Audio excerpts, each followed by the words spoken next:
In this module, we're going to develop or deal with selecting mutual funds. And the particular process that we're going to go about is select one or more mutual funds that will go into an investor's portfolio. This deals directly with the homework 5, which you'll be doing this week, as well as the project. For the project, you're going to be picking a mutual fund to go into your retirement portfolio. So this module deals with both of those processes. First, a word about orientation. We've discussed stock picking in last week's class as well as on the fund characteristic sheet. And stock picking deals with finding a stock that is undervalued using fundamental analysis or somehow saying that this price is undervalued by the market. That isn't really our orientation here. Stock picking is at best hard to do and something that is controversial whether it can be done at all. Picking stocks to beat the market is something that's hard to do. Let's just leave it at that. In addition, most of the funds, mutual funds that we see dealing or that do fundamental analysis and some form of stock picking have higher expense ratios or expenses, operating expenses.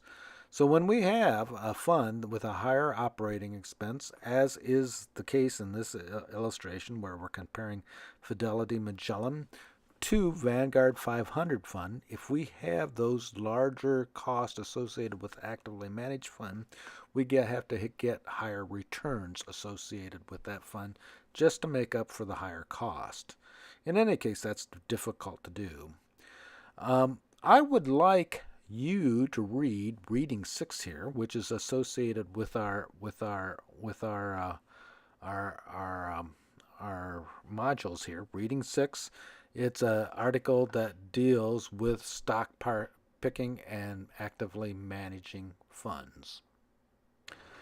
That article is entitled The Decline and Fall of Fund Managers. You see a screenshot of it on the right-hand side of the screen, and it talks about the difficulties of having a fund manager pick stocks and then beating them, talking about the ever-increasing efficiency of the market, which then begs the question, if we didn't have anybody trying to actively manage funds, how would we have efficient markets? In that article, there is one quote that I'd like you to pay a particular attention to, and that's listed at the bottom here.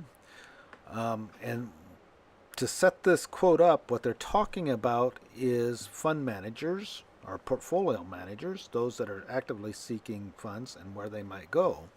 One obvious destination, this person says, is financial planning. Tens of millions of Americans need a financial advisor, but only a few 100,000 are available currently, many of whom aren't investing experts. Who better to fill that demand than portfolio managers who are out of a job from trying to beat the market?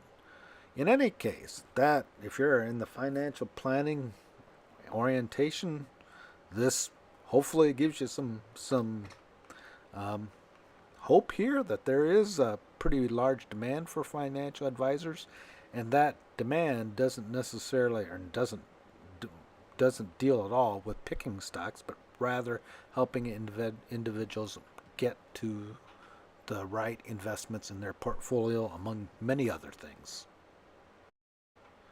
So, mutual fund selection isn't about picking the fund with the highest return or picking a fund with higher returns given the same level of risk. We are here really thinking about if we want a higher return, we have to take higher risks. So that we aren't picking a fund that has a higher alpha because we don't think there's much advantage there.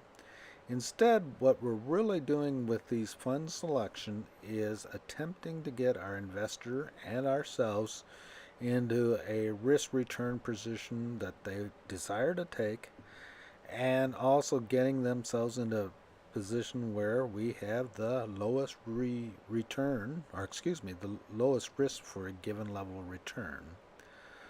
We're going to look at three approaches here from a reading 7. Again, this is a very short reading, but what it does is give you example portfolios, selection models that three investors use, and it comes from an NPR article, and it's reading 7s on our list, and I'm now going to show you a couple of the portfolios there in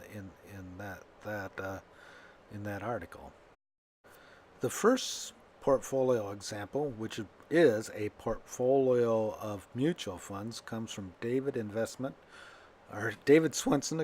who's the Chief Investment Officer at Yale University, and he suggests 6 types of assets or mutual funds to go in a portfolio: stocks, domestic equity; stocks, foreign developed equity to provide risk aversion; emerging market equity to get us a higher return; bonds, 2 sets of bonds; and a real estate. We will come back to those after the next module where we'll be talking about bonds.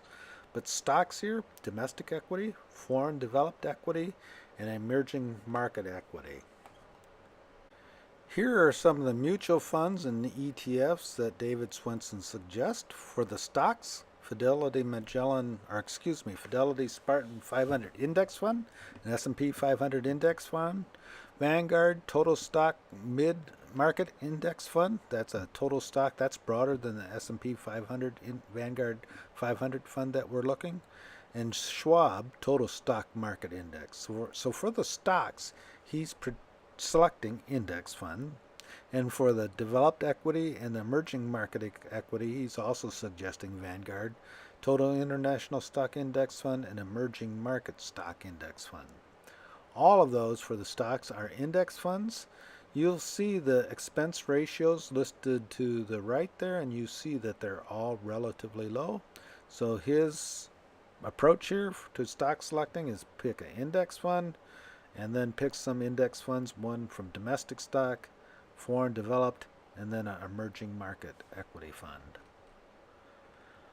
The second example portfolio comes from Gretchen Tai. She runs Hewlett-Packard's pension and 401k. She suggests some more funds, but we're going to focus again at the stocks. The bond funds are something we're going to be talking about in the next module after our test here. But stocks, again, what we have is a U.S. large cap stock. Foreign developed equity, give us some diversification between U.S. and foreign developed equity. Emerging market equity, and then a U.S. small cap stock. So you can again see 4 stock funds, large cap, and then some emerging market funds to get us more return, obviously taking more risk.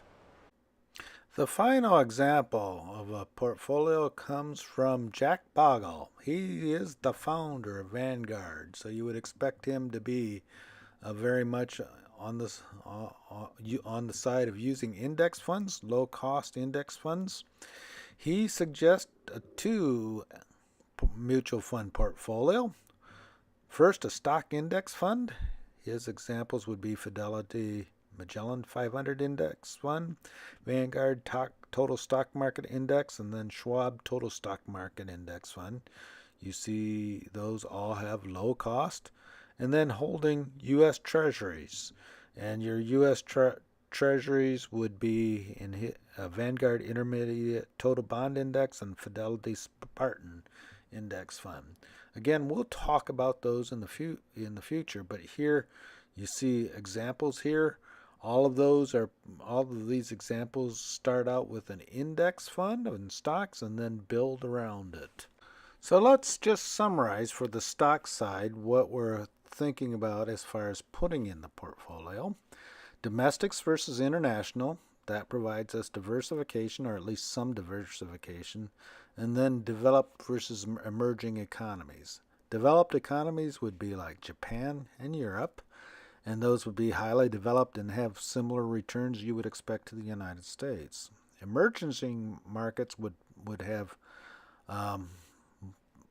higher expected returns perhaps, but much higher risk.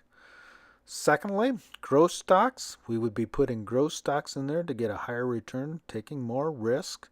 And those typically, you think of those as small and mid cap stocks, or are often as well labeled as growth stocks.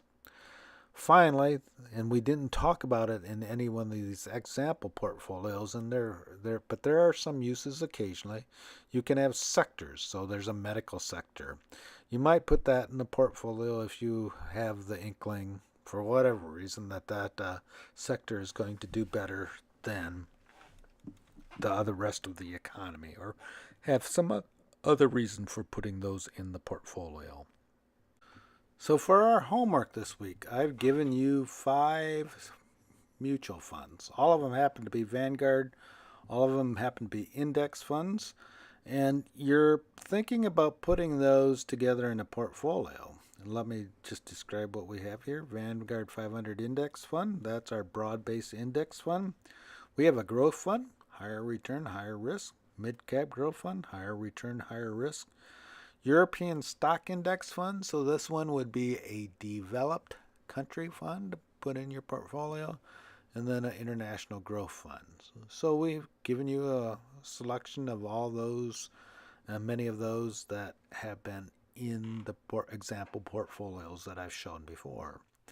What I want you to do is do the fund characteristic sheet, calculate the expected returns, and do an EV frontier for those. So that's the assignment, and essentially you're finding the funds that replicate some of the example portfolios that you saw earlier in this slide.